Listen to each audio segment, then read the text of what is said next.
Okay, so welcome everybody to today's Four Pees Café. This one is about bleed. So we're going to look at different ways bleed are created, what bleed is actually for, which applications we have that do bleed creation, and we'll discuss. we'll have our opinions. So please join in if you have an opinion of your own to share. As usual, the coffees are meant to be a conversation, so feel free to join in. So this is the structure that we had in the imposition cafe as well. We're going to be following the same lines we did then. So first off, let me introduce my colleague David on the other side. We're both going to be talking in this one. I'm sure you already know David, but hey, I started talking, so I got to do introductions. Are you going to introduce me or should I? No, go ahead. Hi. For those of you who don't know me, my name is David. I don't pronounce my last name in English because it's not humanly possible. I am the CTO at Four Pees, which means that I get to play with all the bits that are A, technical, and B, difficult. That was short, but I'm done. Okay, yeah. Well, and then here's my name. My name is Michiel. I am technical support at Four Pees, so I handle support cases, customer support, and pre-sale support, as well as some of the projects we do at Four Pees.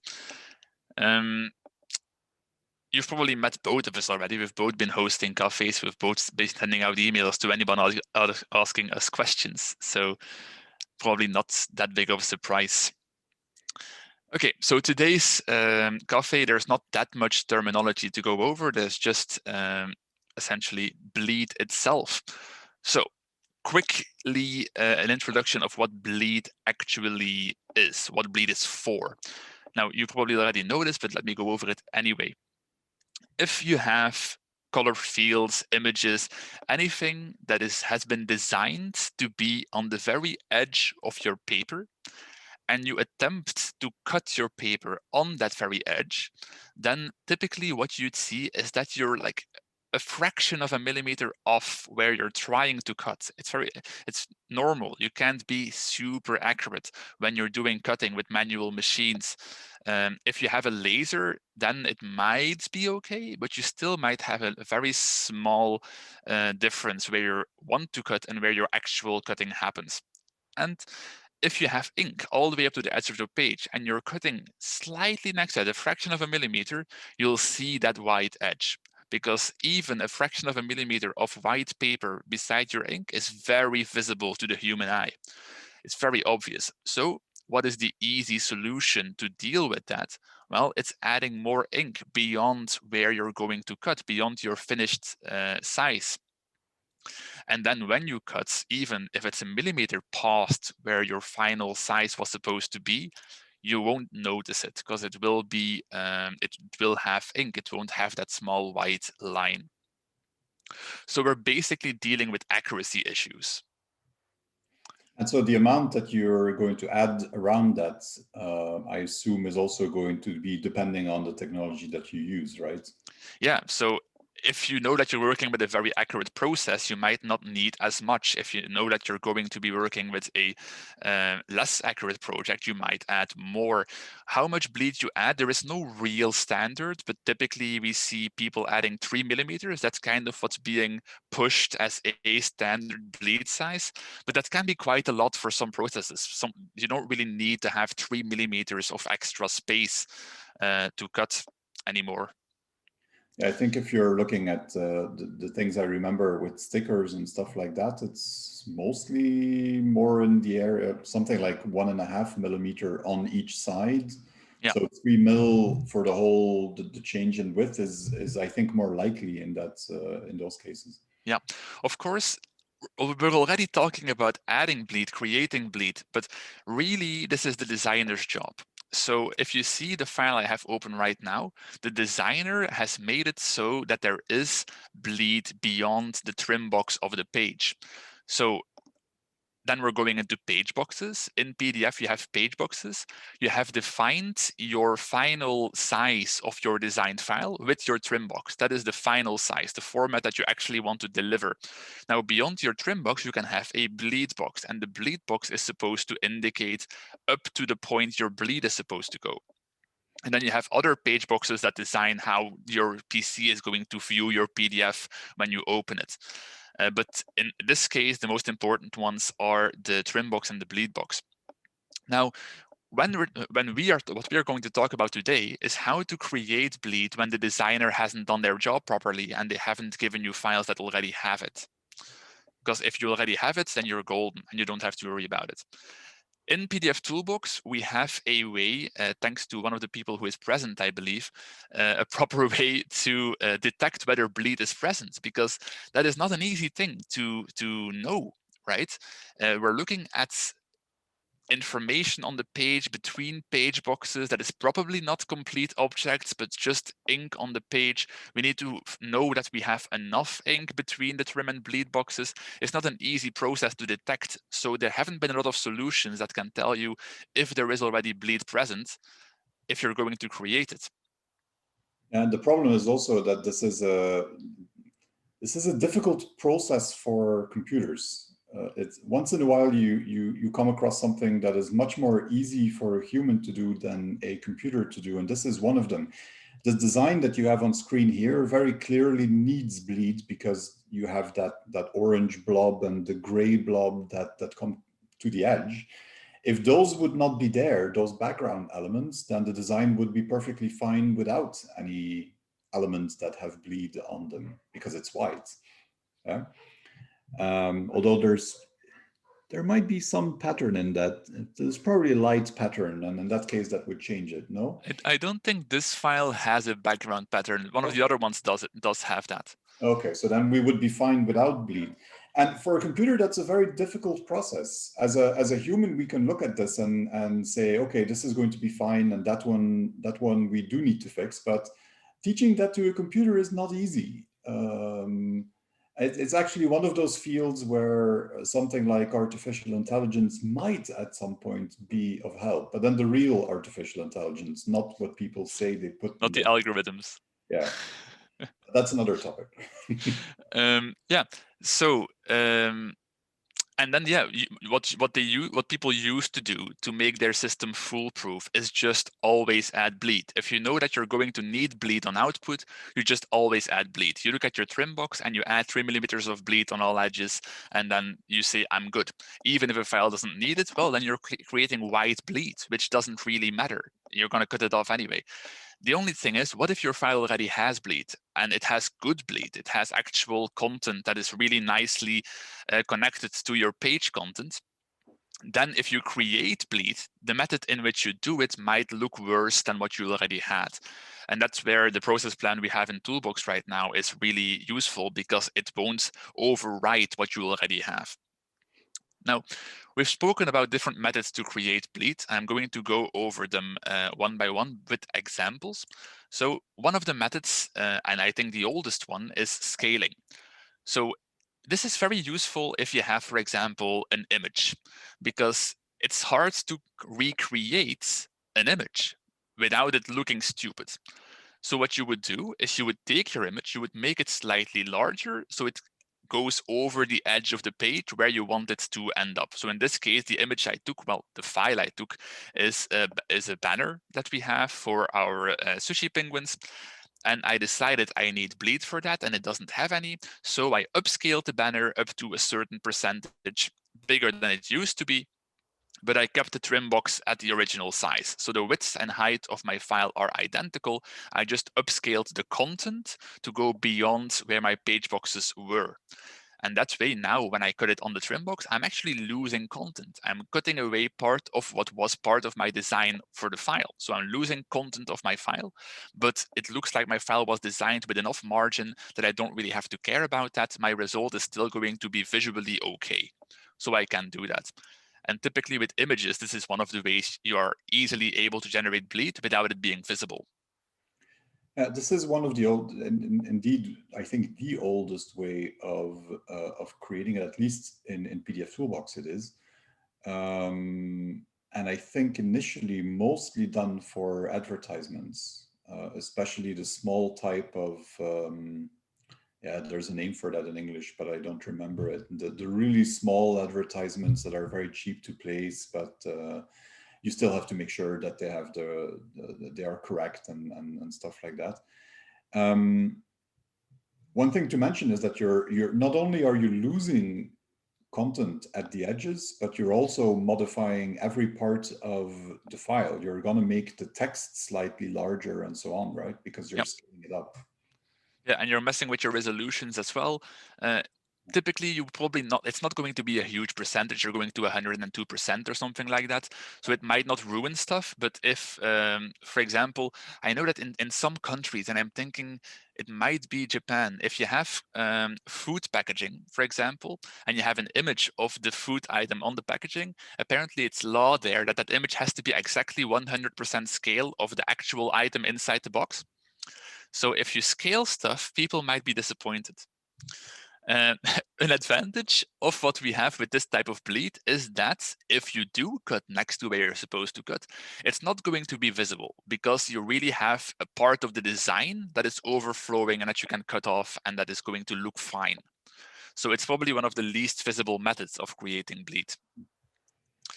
Then the second type that I think came around is pixel repetition. And in that case, what we're going to do is we're going to look at our trim box and we're going to take the last pixel of our file and repeat it to the edges as many times as we need it to create the bleed area we want. So we see on the right here, it took that last orange pixel, and instead of us seeing this blob go downwards, where it was likely going with that curve, we see that it gets stretched all the way to the right. The same with this pattern we have on the background. You see these lines where the last pixel was, and it gets stretched all the way to the side. Now, of course, if you're doing pixel repetition and you're repeating pixels from the edge of the file, we don't actually have content in the corners. So typically with bleed options, you'll have options to decide if you want to do edges or edges and corners. Now for the corners, we can actually see what it did here at the bottom corner that I enlarged a little bit. It took our repetition that it went to the side with and it mirrored it downwards to create this 45-degree angled corner piece that it generated on the edges. Now you do see on the right-hand side with the orange that is not visible at all. And typically it wouldn't be that visible, as well as when you're doing when you're cutting wrong and you are decided a little bit, you're only seeing like a square millimeter of the corner anyway. So it's the least visible part of the file when something would go wrong. Yeah, I think that's worth mentioning at least is that if we're saying that we're going to generate 3 millimeter of additional content, in most cases that 3 millimeter is way too much. You're never going, I mean, if you cut wrong by 3 millimeter, then you're not doing your job very well on most substrates and in most processes. So in most cases, you're only going to see a very small sliver of what gets added. So your example here probably looks worse than what's going to happen in reality, right? Yeah, I purposefully made all my examples seriously overkill. So I think this is actually an A3 poster. So the bleed I generated here is probably like 10 millimeters or 20 millimeters. I went pretty overboard just to really make it visible what happens. It definitely won't be this visible on a final size. One more thing I wanted to add is you talked about sides and edges and so edges and corners, Yes. correct? One of the reasons to do edges but not corners is for more of the large format stuff where you would then fold the additional material and then glue it together, for example. In some cases, it's better to leave the corner white in that case because that gives you space that you can actually glue and there will not be any ink in the way. So it is a useful thing that you have both options to determine whether you also want ink in the corner or not. I didn't think of that example. interesting I think as it's well. the reason that it was added as an option at some point. And the other thing is you kind of illustrate that, but not completely, is that if you start doing pixel repetition, if you have elements on there like texts, then you probably want to filter them out and not include them in your bleed generation. Yes. Yeah, you may say text, yes, cut contours as well. If I were to generate, if I have a cut contour on this file, and this is a rectangular file, so it's not immediately likely for a poster, but you might have that in rectangular labels, for example, where you have a cut contour around your file. If I were to take the last pixel on my file and repeat it, that would likely be the cut contour. So if I repeat that sideways, I'd be creating probably a spot color blob, probably 100% magenta area, and that would not be useful bleed. So for that reason, inside pdfToolbox, you always have the option to ignore certain spot colors, to ignore certain elements, and only take what you want to generate bleeds to generate bleed. Yeah. From a technical point of view, and maybe also worth mentioning, so what you have here are images, but let's say that that orange thing is a vector element. What you're creating on the side is going to be an image, yes? I think the orange is a vector element actually, and Okay. yes, you can see in the pdfToolbox fix-up also clearly states that it's pixel repetition as image. Yeah. With our next option, you have more choices than that. Yeah. So with this one, you would have to be careful, for example, with color management, because you might have. Yeah, you might be generating a CMYK image of a vector that is in RGB or whatever, and then it might be a visible line that we generate there. Okay. So then we have mirroring content, and that's one of the other options we use. So we would have this as our final size, our trim box size. So what we would do is we would mirror this in all 4 edges, and then we have generated our bleed at edges. Now, there's 2 ways of mirroring content. You can mirror your content as an image, or you can mirror your objects on your page around the corner. Which one is better depends a lot on the file you have. If you have a really, really complex vector file with lots and lots of objects on it, mirroring objects would make your file heavier and would make it more complex because you're making it 10 times heavier, essentially, with the 8 extra repeats that you might be creating. In that case, mirroring as image might be better. So if we want to do edges and corners, then we would do this, and we are just mirroring it again, and then cutting off the corner, and then the result would be something like this, where we mask off everything we have too much of, and then we have our results with the amount of bleed we wanted to have. It might be also important to know for the others that the PDF doesn't really get heavier, it's just more complex because the content is referenced. Okay, yeah. Yeah, I think heavier is the wrong term. Complex is a better term. Yeah. Yeah, so PDF has a way of, and this is also what is used in imposition, and which is why step and repeat in PDF is so quick and so on.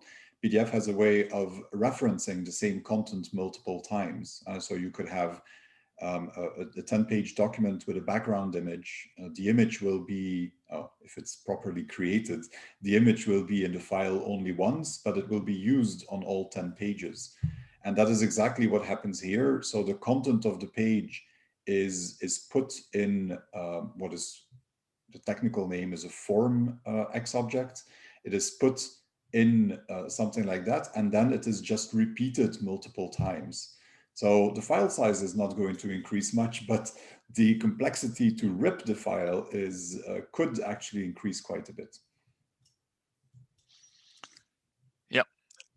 And then there is something that's actually new in the last version of pdfToolbox, and that is to stretch the edges of the page only. So in this case, we're not doing pixel repetition, we're not doing object mirroring, but we're taking the last 10 millimeters of my file in my example and stretching it over a length of 30 millimeters. So I'm taking part of my file, I'm stretching it open, and I'm covering more area. you can see parts of a screenshot of the fix-up that I made. I took a screenshot of one of the edges, and you can define per edge what you want to do with that edge.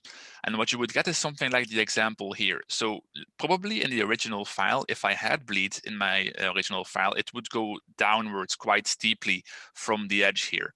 Now here we see that instead of going downwards quite steeply, it's taking that last part and it's stretching that. So this arc is a lot less steep than it was on this side. And that's actually something that really closely resembles what we would have seen with the upscaling of the file. It looks like it was meant to be that way, and it doesn't look very visibly jarring. If we had done mirroring here, what we would have gotten is like a bulge that is going straight upwards and it's bouncing back, and that is actually quite visible. And with repetition, we would see like a straight line. Yeah, so it is, in fact, what happens is upscaling if you want, except that the upscaling that happens isn't uniform across the file. So it's only the sides of the file, the content close to the sides, that is being stretched or scaled up a little bit to stretch it out a little bit. But it means that if you look at elements inside the document itself, the majority of the content is probably not going to change, or at least not change much. But at the edges, you have the visual effects that is, like you said, it's quite pleasing what it does on many documents. We have one more method that I added, and this is masking. Now, what if you already have bleed, but like David said, they're stickers. You don't need to have 3 millimeters of bleed. You might only want 1.5, and then have a 3 millimeter gap between your stickers. Or the file, and this in my example, my original file had 5 millimeter of pixel repetition bleed generated for irregular shapes. I don't need that 5 millimeters. I want to fit more stickers on my sheet, so I'm going to remove some of the bleed and only use 3 millimeters. You can mask off part of your image and reduce the amount of bleed that you have. I add this specific feature because one of the applications that we are going to mention later has this specific feature. And I wanted to have an explanatory slide for it where we go over it. In pdfToolbox, the technology that is typically used for this, I'm assuming, is create and apply shapes, because you're basically taking the cut line shape, you're expanding it a little bit, and then you're using that as a mask. Right? Yes, exactly. So I took this, I created a shape from cut contour. I did plus 3 millimeters essentially on that shape, and then you do clip existing page content to hide everything that was underneath there. You can also afterwards set your page boxes correctly to essentially trim box plus 3, and then the file should go through the rest of its lifespan as a 3 millimeter bleed file and be correctly interpreted by other applications as well. Yeah, maybe worth to come back to the remark I made in somewhere at the beginning, that it's difficult for a computer to do this the way you would like to do it as a human. This is a good example, actually. For example, what you have on the well, it's on the left-hand side. What is that? 10 o'clock, probably. There is an area in this thing that only has content outside of the bleeds, and it doesn't seem to have anything inside of the trim line. But that's a piece of sushi that's really just touched the contour, so your bleed stretches that out, and in reality, you might not want that, but there's one line of pixels that is here on the edge of the shape, and it's that line of pixels is being stretched over. And the other point that is maybe worth mentioning before we go to applications and stuff like that is that you've mentioned a whole bunch of methods, but it also, you can't use all of the methods for all of the types of content, right? I mean, it depends on whether you have rectangular content or irregular content, what methods you have available. I was being confused by Peter's message in chat. It had a lot of long words in it. Yeah, and actually, it's a good remark. It goes back with the remark before, and if you go back one slide, Yeah. 2 slides actually. One more. This one. So what we said was the file becomes too complex, but then it doesn't become bigger because with this what I called XObject feature in PDF, you can reference the same content multiple times. What Jochen said was, yes, but the RIP will still need to rip that. And of course, that is correct. At one point, someone needs to rip these things. But there are 2 things that need to be said about that. First of all is that it is not going to rip all of that content, of course. It is only going to rip the small parts that you leave on the page. Typically, you do this like it is here. You mirror it, and then you have this 3 millimeter band around the page. That's the only thing that is going to be rendered if you want. So the calculations are not that bad, or the ripping is not that bad. And then the second is the comment that Peter made, is that if you have a smart RIP, and RIPs are getting smarter, that is just the case. If you have a smart RIP, it is, or it should be, capable of using these X objects to optimize its rendering. If it knows that it's going to have to render the same image or the same piece of a collection of line art, so vector objects and text, multiple times, then a RIP can optimize that, render it once, and then just use it whenever it comes across it. So if you have a smart RIP, then the overhead doesn't need to be all that big, hopefully. And as Peter said, that is what pdfVT is utilizing. And actually, most RIPs are not optimized to render pdfVT necessarily, but they're optimized to render files that use those X objects correctly. And even if it's not pdfVT, they will still optimize the way they handle the file and render the file. So, but yes, you are certainly creating overhead. That is unavoidable. So after going through all these different ways of creating bleeds, then we're still dealing with different files that we want to do that for. And that's the shape discussion. So historically, we're talking about rectangular shapes. We're talking about edges and corners and creating a bleed on those edges and corners.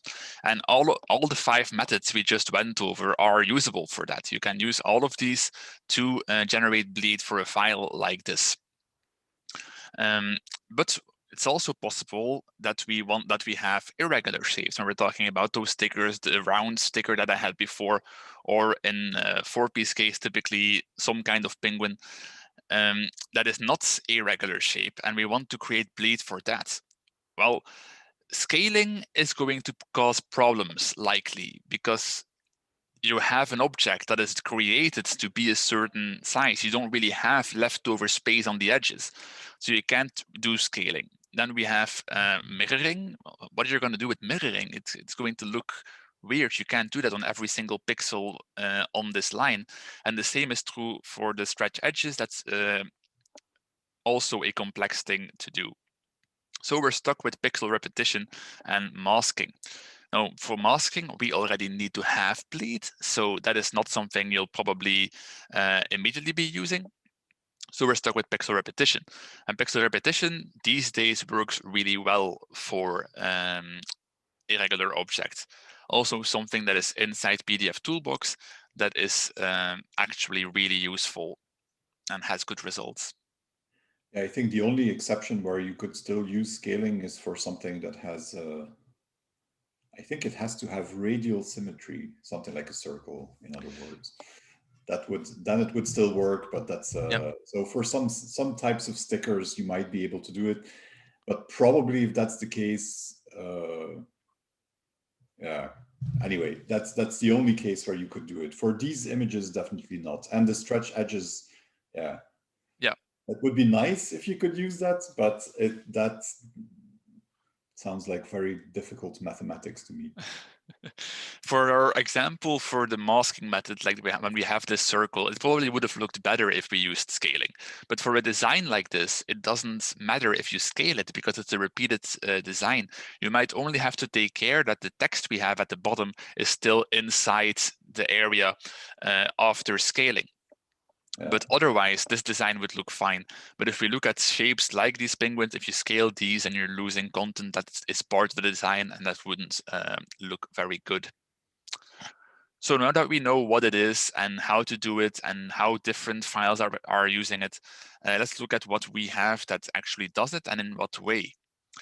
So we have our 3 little cars here, and we're actually going to look at those. First off, pdfToolbox. pdfToolbox can do all of them. All of these options are available, although for the masking, you would be using create and apply shapes. All the other ones have specific options in a bleed fix-up or just a bleed fix-up specifically for that purpose. Yeah, I don't think we need to add much to that. It's just possible. Right, David? Yeah, it's possible. You build fix-ups for it. You configure it the way you want it. There's a bunch of, unfortunately, the bleed creation fix-ups are amongst the more complex, I would say, in the sense that you have lots of properties. So you have to set up all the properties that you want, and you can filter out objects that you don't want to use. You can specify how much, and typically on different sides, different amounts. There is a whole bunch of decisions that you have to take, including some color decisions for some of them, like what the color is you want to generate the bleed in, and at what resolution. And so they are complex, but they're still easy to use. You look for the bleed creation fix-up. I think there are by now 4 of them. One for scaling, one that does, I think, 3 of the other things, and then one for irregular shapes, and I think there is another one. But so you look for the correct fix-up, and then you configure it, and you do what you want to do. There are very little limitations. I can only think of 3 myself as well. I'm not sure what the 4th one would be. Yeah, the stretch. I don't know whether this. I don't remember whether the stretch is. I think it's an option on the fix-up for edges. But it's probably 3. Yes. Yeah. So yeah, in Toolbox we can do them all, and thanks to the bleed detection process plan, we can also only implement it if there is no bleed present, which is also a strong feature that you can do in Toolbox. For rectangular. Yeah, and also only if the pages are the same size in the document. There's a check in front of the process plan that is actually checking that, because it messes with dimensions and with all that stuff. And then we have CalderaRIP. In CalderaRIP, there is also an option to add bleed.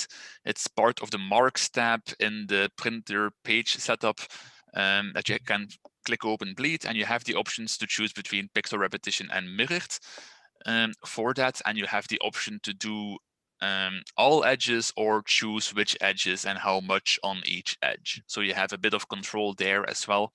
And you can then create your bleed at the point in the RIP. In Caldera, you also have some imposition options and stuff like that. And actually in those tools, you have also the option to set how much bleed you are going to create. So it automatically adjusts the margin between your files to add the space for that bleed. And then you generate that bleed in the printer setup later on.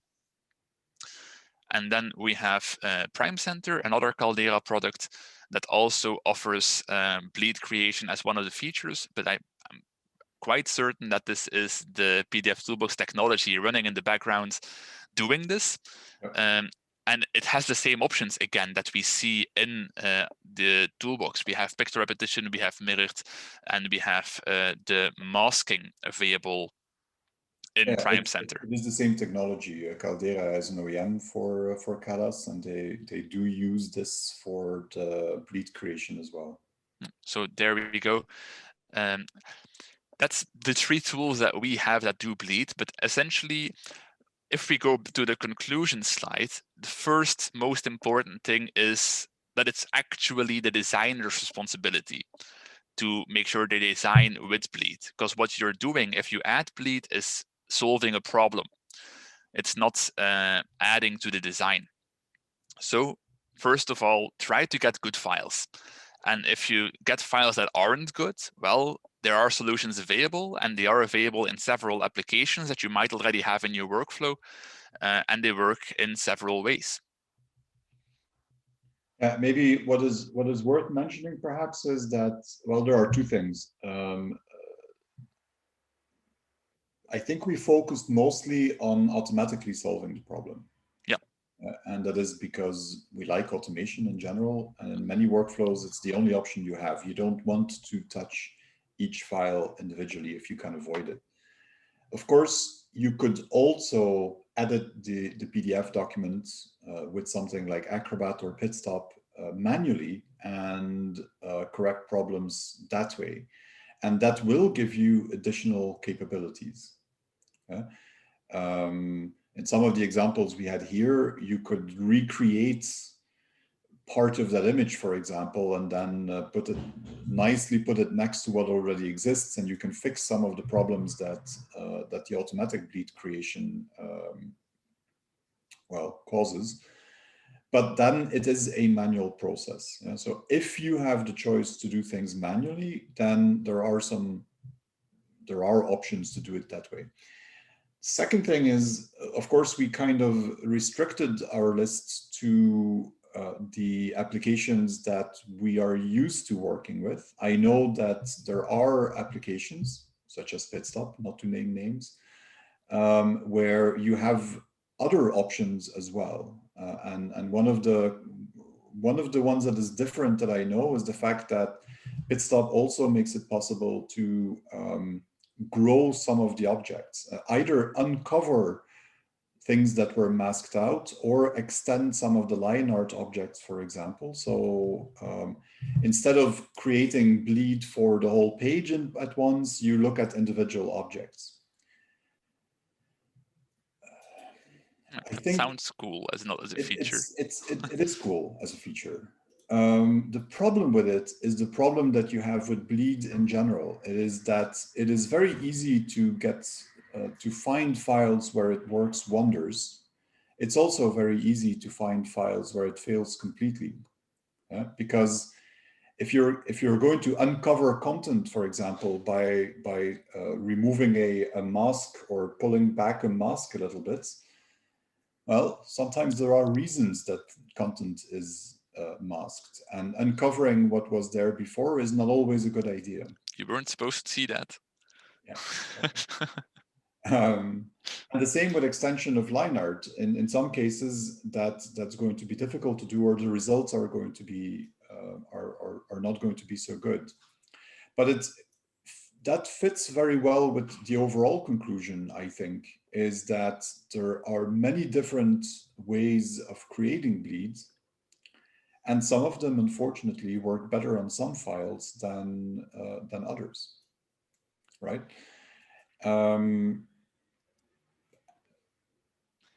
It's not by coincidence that if you look at pdfToolbox over the last, I was trying to count while you were talking, but I think new bleeds options and functionality were added in pdfToolbox 12, I think in 11, I think in 10. Yeah. I'm not sure about 9. It's 9 came out before my time, so yeah. But I've seen bleed features being added in 10, 11, and 12, and yeah. It's every time one of the hyped features that people are interested in. Yeah, and the reason for it is that adding bleed is very difficult, and that goes back to what you said in your conclusion: is you shouldn't have to fix this. It should be the design should be good, so you're trying to fix the design after the facts. Yeah. And so one of the approaches that you could take is to generate, if you get a file that comes in that doesn't have enough bleed, is to generate bleed with all the different methods and then select the one that is the best. But the only way to select the design that is the best is to have someone look at it, I'm afraid. That is not something that you can put in a process plan or automate in some way that I know of anyway. You can use the automation to generate all the different bleed creation images very quickly and just make them available to someone, but someone's going to have to choose which of those is the best. Yeah, and I shamelessly stole this slide from the presentation and imposition. We always end up with not just the right tool, but in this case also the right method for the job.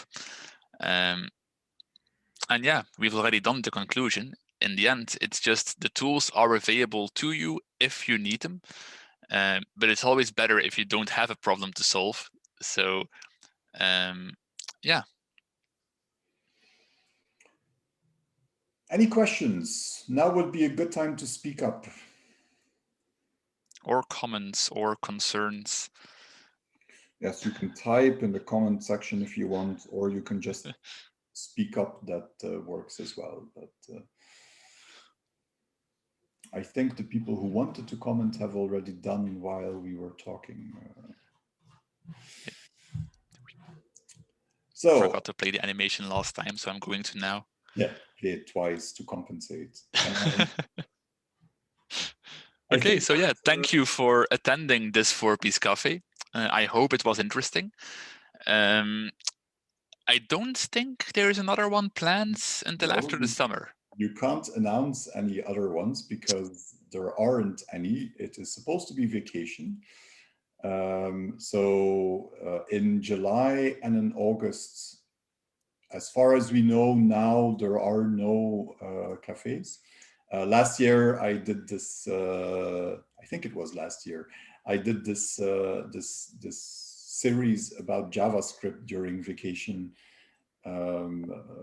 If someone has an idea of something similarly interesting, then by all means send me an email. But for now, in July and August, it's supposed to be vacation. And then we will normally come back once September starts. The new sessions will be on the 4Pees website, 4pees.com/events.